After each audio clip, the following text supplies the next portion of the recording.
Assalamualaikum warahmatullahi wabarakatuh. Perkenalkan kami dari kelompok 2 akan mempresentasikan tugas besar analisis bisnis logistik yang berjudul prediksi jenis persalinan untuk penyediaan sarana rumah sakit menggunakan metode logistik regression. Yang pertama, terdapat abstrak, yaitu kehamilan dan proses persalinan merupakan suatu proses kehidupan yang terjadi secara alamiah pada setiap makhluk hidup. Proses persalinan merupakan proses pengeluaran janin dari dalam kandungan yang telah cukup bulan atau cukup usia melalui jalan lahir atau melalui jalan lain dengan menggunakan alat medis. Proses persalinan dapat dilakukan dengan dua cara, yaitu melahirkan secara normal dan melahirkan secara sesar. Persalinan secara normal merupakan proses keluarnya janin melalui jalan lahir yang membutuhkan tenaga dari ibu untuk mendorong janin keluar rahim. Persalinan secara normal merupakan cara persalinan yang disarankan oleh medis karena memungkinkan resikonya lebih kecil dibandingkan dengan cara persalinan sesar. Sedangkan persalinan secara sesar merupakan proses keluarnya janin melalui jalan lain yang membutuhkan bantuan peralatan medis. Persalinan sesar biasanya dilakukan dengan cara operasi pembedahan di daerah perut bagian bawah. Tujuan dari penelitian ini adalah untuk memprediksi perencanaan penyediaan sarana rumah sakit berdasarkan oleh jenis persalinan sesar atau normal yang dipengaruhi oleh beberapa variabel seperti usia, kelahiran keberapa, waktu melahirkan, tekanan darah, dan gangguan jantung. Oleh karena itu, untuk memprediksi jenis persalinan tersebut dapat menggunakan metode logistic regression untuk menguji dan menggambarkan hubungan antara variabel respon biner dan satu set variabel prediksi dengan melihat data historis pasien ibu melahirkan yang tercatat pada rumah sakit XYZ. Dengan demikian, hasil analisis menggunakan logistic regression menjadi tepat guna dengan ditambah alat yang mampu membantu persalinan proses analisa seperti pemrograman Python dalam melakukan analisa terkait prediksi penyediaan sarana rumah sakit di antara beberapa variabel sehingga bisa dipakai untuk pengambilan keputusan pihak rumah sakit ke depannya.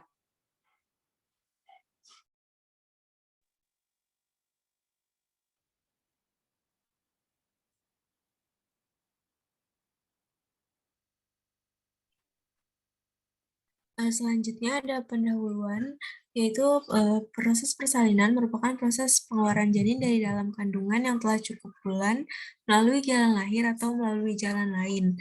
Proses persalinan dibedakan menjadi dua cara, yaitu dengan proses normal dan operasi sesar. Persalinan secara normal merupakan cara persalinan yang disarankan oleh medis karena kemungkinan resikonya lebih kecil dibandingkan dengan persalinan sesar. Tingginya angka kejadian persalinan sesar dari tahun ke tahun di berbagai rumah sakit di seluruh Indonesia membuat pengurus besar Ikatan Dokter Indonesia bersama pemerintah mengeluarkan surat edaran.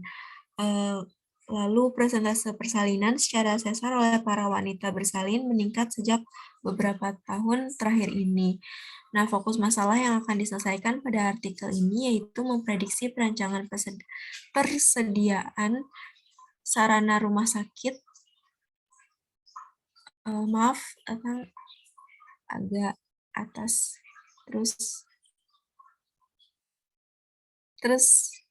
Nah, boleh dilanjut.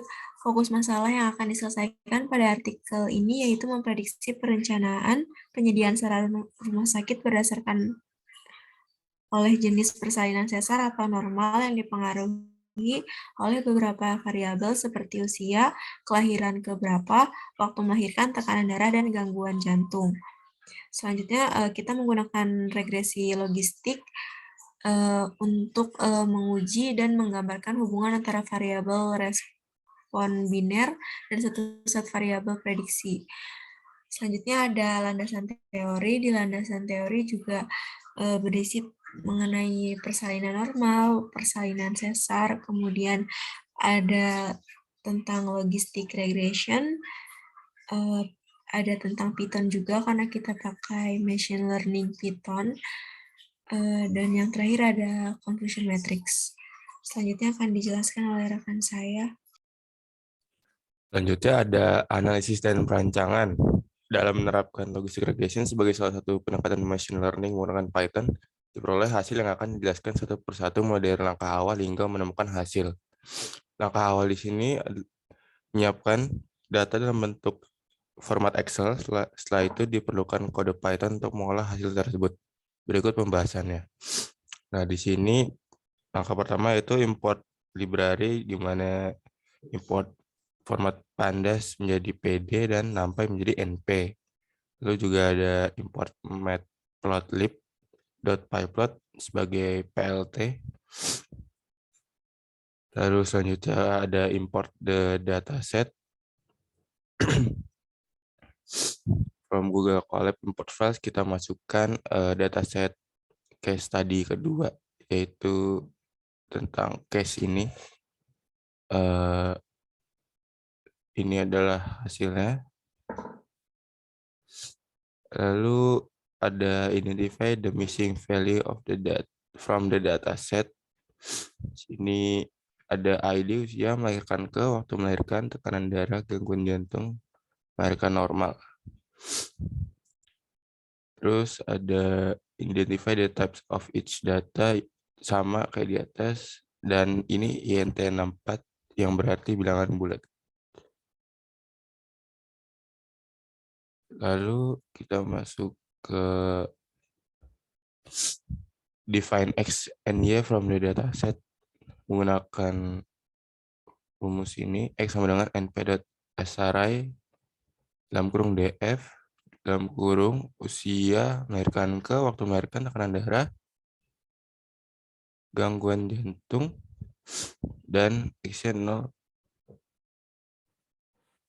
sama dengan 5. Arraynya kita menemukan di sini.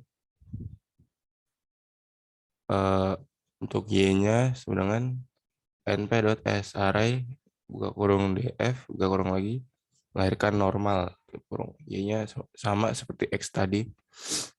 Dapatkan hasil seperti berikut. Terus kita masuk lagi ke split the dataset into training and testing sets. Di sini kita masukkan rumusnya. Train set itu untuk menguji coba dari data, dan test set itu untuk mencoba hasil dari data tersebut. Dan temukan hasil sebagai berikut. Lalu kita masuk ke modeling dan logistic regression. Dan selanjutnya ada confusion matrix yang telah kita buat. Hasilnya seperti berikut. Di mana sebelah kiri adalah true label dan di bawah adalah predicted label. Selanjutnya ada predict the accuracy of the model classification. Ditemukan hasil 0,8125 yang dimana itu mendekati 100%. Mungkin segitu bisa dilanjut oleh teman saya.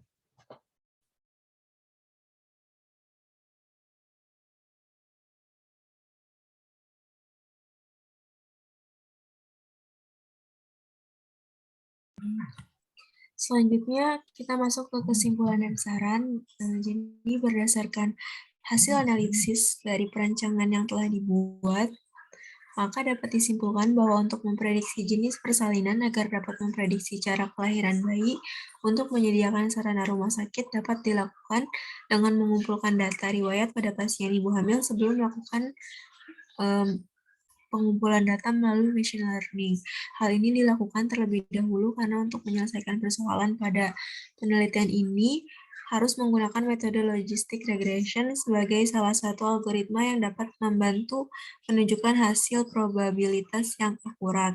Dari penerapan metode tersebut dihasilkan akurasi sebesar 0,8 atau 80% dari pengolahan data pada confusion matrix. Selanjutnya secara representasi, jika skor F1 mempunyai nilai yang baik, maka dapat mengindikasikan bahwa model klasifikasi yang dimiliki mempunyai presisi dan sensitivitas yang baik.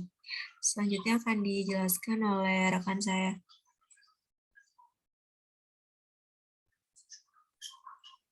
Berdasarkan kesimpulan di atas, maka kami mengemukakan saran yang diharapkan dapat memberikan manfaat bagi peneliti berikutnya. Nah, adapun saran yang dapat diberikan yaitu diharapkan kepada peneliti selanjutnya agar dapat menggunakan atau menambahkan atribut yang lain sehingga hasil prediksi yang dihasilkan dapat lebih jelas. Nah, peneliti selanjutnya dapat menggunakan metode yang berbeda seperti linear regression agar dapat menganalisis dan memprediksi data dengan rututan waktu yang jelas setiap tahunnya. Berikut referensi yang kami gunakan dari Hidayat, Kesehatan, Kasdu, Prawiroharjo, Barees, dan Bakti. Baik, sekian presentasi dari kelompok kami. Kurang lebihnya mohon maaf. Wassalamualaikum warahmatullahi wabarakatuh.